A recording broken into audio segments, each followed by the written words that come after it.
మరి 24 మార్చి 2025 తారీఖున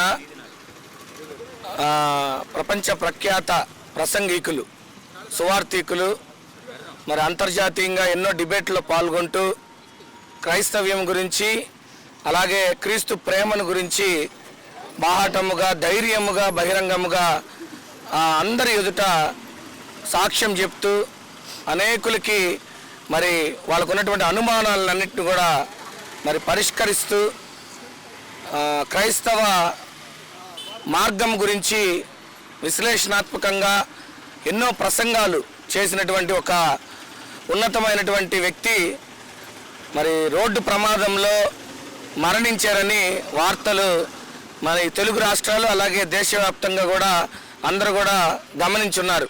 అయితే ప్రతి ఒక్క క్రైస్తవ విశ్వాసి అలాగే సామాన్య తెలుగు రాష్ట్రాల్లో ఉన్నటువంటి ప్రతి పౌరునికి కూడా ఒక అనుమానం ఉంది.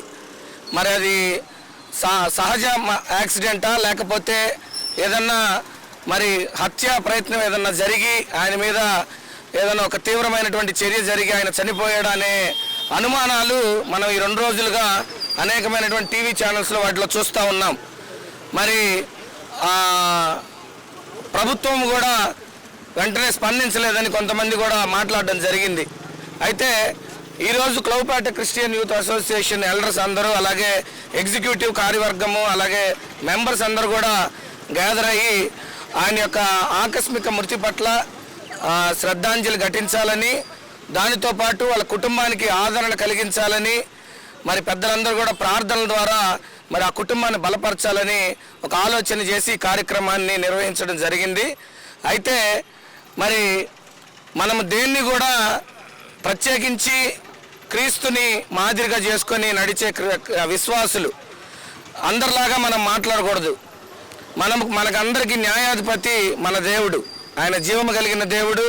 ఈరోజు సాక్షాత్తు మరి ప్రవీణ్ పగడాల గారి భార్య ఆమె మాట్లాడుతూ చాలా దుర్ఘటన లౌకిక భారతదేశంలో. ఎందుకంటే పాస్టర్ ప్రవీణ్ పగడాల గారి మరణాన్ని చూసాము. అది ఎంత మాత్రం అనుమానాస్పదమైన మరణమైనా కానీ దాని వెనుకున్నటువంటి నిజాలు ఏంటో నిగ్గు తెలియాల్సినటువంటి బాధ్యత ఈరోజు రాష్ట్ర ప్రభుత్వం మీద ఉంది.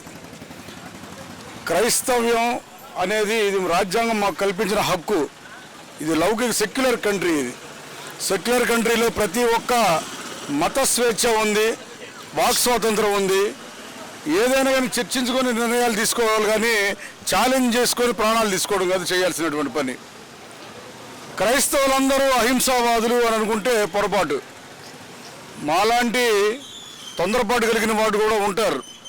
కానీ మా క్రైస్తవం ఏం చెప్తుంటే హింసకు వ్యతిరేకంగా అహింసను ప్రోత్సహించేది క్రైస్తవం. సోదరభావం కలిగి ఉండమని చెప్తుంది. చూసాం ఆ రోజు గ్రాహం స్టేన్స్ గారిని వారి 2 పిల్లల్ని కాల్ చేసిన రోజు కూడా ఒరిస్సాలో వాళ్ళ భార్య ఏ రకమైనటువంటి స్టేట్మెంట్ ఇచ్చింది చూసాం. క్షమించాను హంతకులని చెప్పింది. ఈరోజు ప్రవీణ్ పగడాల గారి భార్యామణి కూడా ఏం చెప్పారో మనం చూసాం.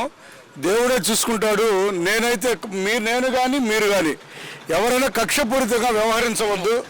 తగిన శిక్ష ఏదైనా ఉంటే అది దేవుని ఉగ్ర రూపానికి బలవుతుంది. అంటే దేవుడు ఉగ్ర రూపిని కాదు, చేసినటువంటి తప్పుకి ప్రాయశ్చిత్తం తప్పకుండా ఉంటుంది. మేము మనుషులుగా మాలో కూడా ఆక్రోశం ఉంటుంది, ఆవేదన ఉంటుంది. మేము కూడా అన్ని మతాలకు, ఇది హిందూ దేశం కాదు, ఇది క్రైస్తవం అనేది క్రీస్తుని అనుసరించడం మాత్రమే. అదొక మార్గం అని అందరికీ తెలుసు.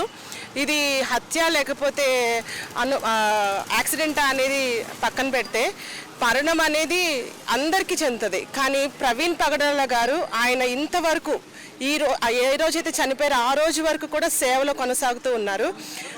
ఇంకా మేము స్త్రీలుగా మేమేం చెప్పాలనుకుంటామంటే, ఈరోజు వారి భార్యమణి గారు చెప్తూ ఎవరైతే కక్షపూరితంగా కాదు ప్రతి ఒక్కరిని క్షమించాలని చెప్తున్నారు. సో మేమందరం కూడా అదే స్టాండ్ తీసుకుంటున్నాము.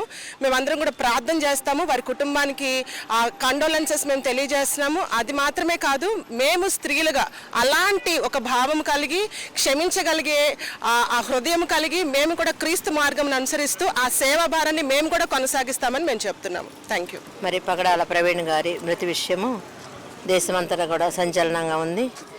మరి వారి సతీమణి కూడా మాట్లాడారు. మరి ఇదే మాట మరి గ్లాడిస్ గారు కూడా చెప్పారు, వారు ఏం చేశారో కూడా క్షమిస్తున్నానని. క్రైస్తవంలో మొట్టమొదటిది క్షమాపణ, కానీ దేవుడు మాత్రము వారిని క్షమించడం. ఎందుకంటే మరి అది ఏమైంది కూడా కరెక్ట్గా తెలియదు కాబట్టి మేము క్రైస్తవంగా దాన్ని మేము, అది హత్య అయితే మాత్రం దాన్ని మేము ఖండిస్తున్నాము. యాక్సిడెంట్ అయితే మాత్రం మరి దేవుడు వారిని సంతోషంగా వారి కుటుంబం కొరకు మేము ప్రార్థన చేస్తాం. Thank you.